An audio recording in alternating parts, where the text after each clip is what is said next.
We're over a week into Tennessee Titans training camp. We've got a handful of practices under our belt already, and the pads have officially come on. So let's do some training camp storylines, recapping things that have really stuck out to me that I think are worth talking about from the past handful of visits to St. Thomas Sports Park. Here we go. Number one, the Titans are using Cam Ward as an opportunity for a full franchise reset. Now, this isn't exactly brand new information, as signs of this have been creeping into frame ever since the Titans drafted Cam back in April. But Wednesday's first practice back, set up for fans in a way that I've never really seen. It drove the point home for me. Things are just a little different out there. Now, of course, the roster is largely different from what it was even a year or two ago. I think it's something on the order of half the roster each of the last 2 years has turnover. It's top 10 or top 5 in the league off the top of my head in terms of roster turnover year to year, as you would expect for a team that's been as bad and tumultuous as the Titans. And we've spent all offseason talking about the youth movement this team is undergoing, with many of the most pivotal or highest ceiling guys on the roster being in their first or second years as pros.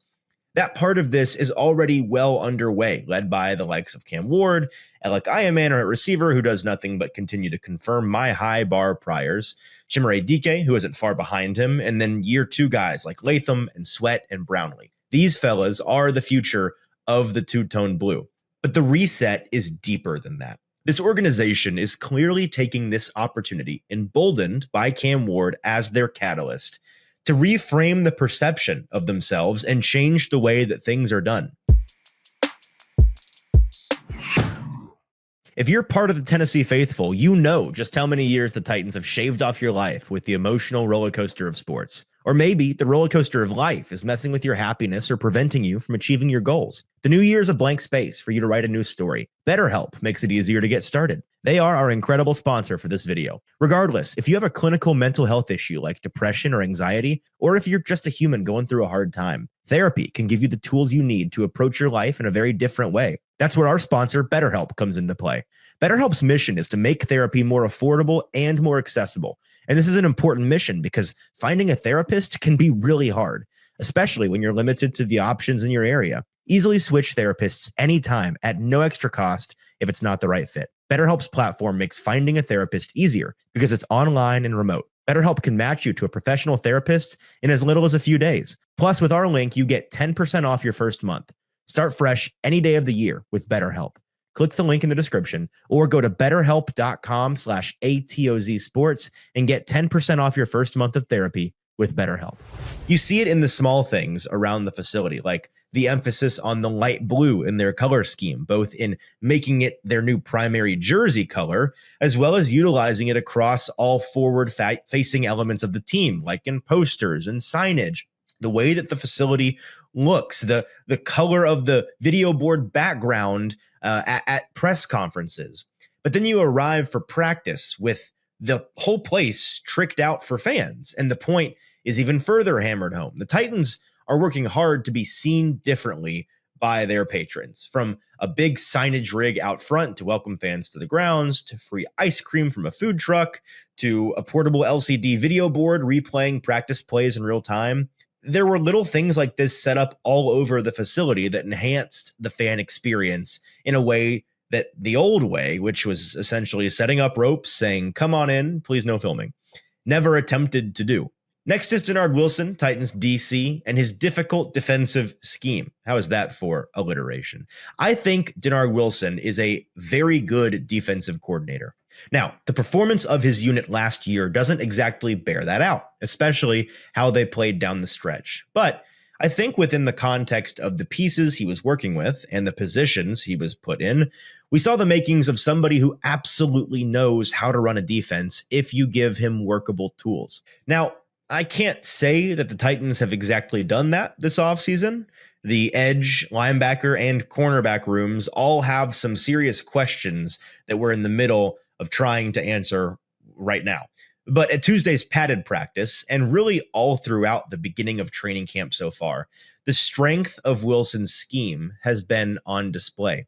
Tennessee has hammered third down situational periods in the past week or so. As one person with the team put it to me on the side, we need it. If you want to be good, you have to do hard things. You also need to fail. And talking with Titans coaches, the constant third down situations they're practicing, which are naturally advantageous positions for the defense to find themselves in, are more complicated than Cam Ward and company will face much, if at all, this year.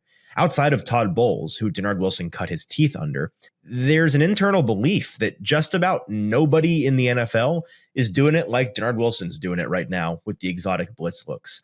This passes the eye test for me, at least anecdotally, watching practice. There is nothing straightforward about the junk that Wilson is throwing at Cam pre or post snap. The construction of the defensive line, which is more uniform in its size, leaning very heavy, and the versatility of the players up the spine at linebacker and safety really lends itself to this approach. Now, all that's left is to see if enough of the question mark players trying to execute this scheme pan out to make it matter. The next topic I want to touch is padded practice, revealing some stars in the trenches for the Titans. And this is more confirmation than it is news, but I think the Titans have two young studs on their offensive line, which is something I have not been able to say in a very long time. On day one in pads, they both absolutely looked the part. Today, I'm recording this on Tuesday, was the first time we got to see offensive and defensive linemen face off in one-on-one drills in pads. Now, this is an imperfect exercise, right? Effective trench play is just as much about chemistry and teamwork as it is about beating the one man in front of you. But it does give you a good look at weight classes, so to speak, as well as techniques and movement ability. Now, watching all 50-ish reps of the ones today, which they gave us a lot of, appreciate that. No player on either side of the ball, O-line or D-line, stood out to me like Peter Skoronski and J.C. Latham. I think Peter Skoronski is this team's best pass protector, and I'm not sure it's particularly debatable. He finished the back half of the 2024 season as one of the highest graded pass protectors in the entire league. I promise this is true. You can go back and look it up. People weren't watching or paying attention to the Titans trenches at this point because the team was unwatchable. But this was happening, and he was fantastic in that phase, even as the offensive line situation around him constantly deteriorated. He looked like absolute nails again today for the first time in pads, and I think there's a chance that this season shuts up the crowd that's still angry about taking him as highly in the draft as the Titans did in the first place. And then there's J.C. Latham, who is comfortably in second on this roster in terms of protectors. For my money right now, you can already see his improved movement ability due to his weight loss. I think he looks nimble, but he's not lost any strength, and that remains my only concern. His superpower has been, in college and in his first year in the NFL, an unbeatable anchor. I don't mean a great anchor, a fantastic anchor. I mean an impenetrable nuclear anchor. You can't go through the guy. You can beat him, but not by going through him. Now, hopefully all of that weight cutting that he didn't alter that. And that's what I'm concerned about. But so far, it doesn't seem to have, which is really, really promising. Finally, let's do some stock up and stock down, guys. There are a handful of notable players who I'm sure I will write and talk about in greater detail soon. You gotta keep your powder dry, as Coach Mack says at the beginning of camp. You can't talk about everybody in week one. There's nothing left to talk about. But I would be remiss if I did not mention them and what makes them notable here already, because they are standing out. I'm just waiting to ask more questions of them so I can tell you better things. So let's start by mentioning a couple more names that continue to stick out for better or for worse. First is rookie tight end Gunnar Helm, who was impressive back in the spring, or I never know what to call it, early summer, spring, in May and June, in OTAs. He was pretty good. And he was relatively unimpressive once we got back at the end of July for training camp, the first week of padless practice. He kind of disappeared.